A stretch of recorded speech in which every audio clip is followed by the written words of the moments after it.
Pernahkah Anda mendengar di kalangan saudara muslim bahwa Yesus Kristus bukan naik di surga, melainkan naik di langit?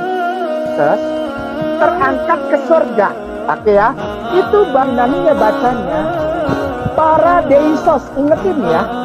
Sekarang sky, S-K-Y. Uranus. Sekali lagi, saudara. Surga. Mana? Ya, nah. Uranus. Berarti Langit.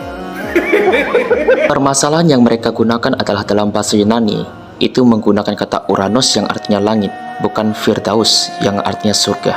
Padahal mereka tidak ketahui bahwa dalam pemahaman ajaran iman-iman samawi, surga itu disamakan dengan langit, bahkan di atas langit.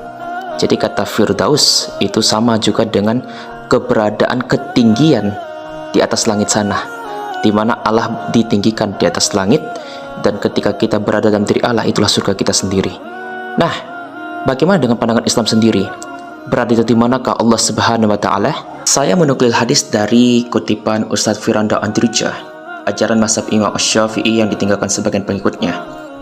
Saudara Muslim Asy'ariyah, pasti mereka akan mencap mereka sebagai Wahabi. Walaupun kalangan Wahabi ini, mereka lebih suka menggunakan istilah ikut salaful soleh atau salafi. Di dalam suatu riwayat, buku ini mengutip pendapat Imam Asy-Syafi'i, ya, ketika seorang budak kasusnya ingin dibebaskan, ia diinterogasi oleh Nabi, di manakah Allah dan apa status Nabi Muhammad bagi dia atau Rasul bagi dia. Di sini dikatakan bahwa budak itu mengakui di manakah Allah. Ini perkataan Nabi. Sang budak yang sempat diinterogasi berkata, di langit. Sekali lagi, Allah di langit. Tadi dia mengatakan apa di kalangan saudara kita yang muslim, keberatan Yesus yang terangkat di surga. Uranus artinya langit, bukan surga. Ini Allah di langit loh. Berarti arsy-Nya Allah berada di mana? Di langit. Dan Nabi Muhammad membenarkannya dan mengatakan, bebaskanlah budak wanita ini. Dia tidak mengeksekusi wanita ini karena perkataannya benar. Dan menariknya, ternyata ini juga diriwayatkan dalam hadis yang sahih. Dalam hadis riwayat Ahmad 22562, seorang budak yang mencuri diinterogasi Nabi Muhammad, dan Nabi Muhammad menanyakan kepadanya, di manakah Allah? Dan si budak menunjukkan jarinya ke atas langit dan berkata, di langit. Jadi hadis ini pun sahih, kawan-kawan.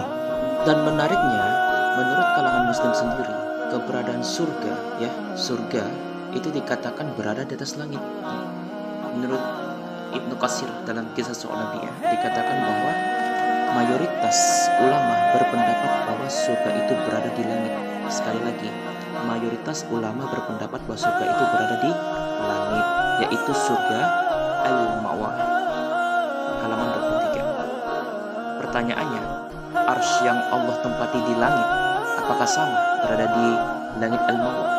Itu pasti ada perbedaan lagi. Tapi yang jelas surga di langit, Allah juga di langit. Nah, seandainya pun kata Uranus dalam perjanjian baru Yesus berada di langit tidak bisa diartikan sebagai surga, apakah kita bisa mengartikan Allah berada di langit, arsy itu bukan surga juga? Anggaplah bahwa arsy itu berbeda dengan surga, berarti tinggi mana antara langit dengan surga? Jadi saudara muslim di sini tidak fair ketika menggunakan teks asli tanpa melihat hadis yang sahih bahwa Allah juga menjadi perdebatan. Bahkan berada di manakah Allah itu menjadi perdebatan antara Asy'ariyah dan juga kalangan Salafi Wahabi. Ya, sekian dari penjelasan saya, semoga ini menjadi berkat untuk kajian apologetika kita. Tuhan Yesus memberkati.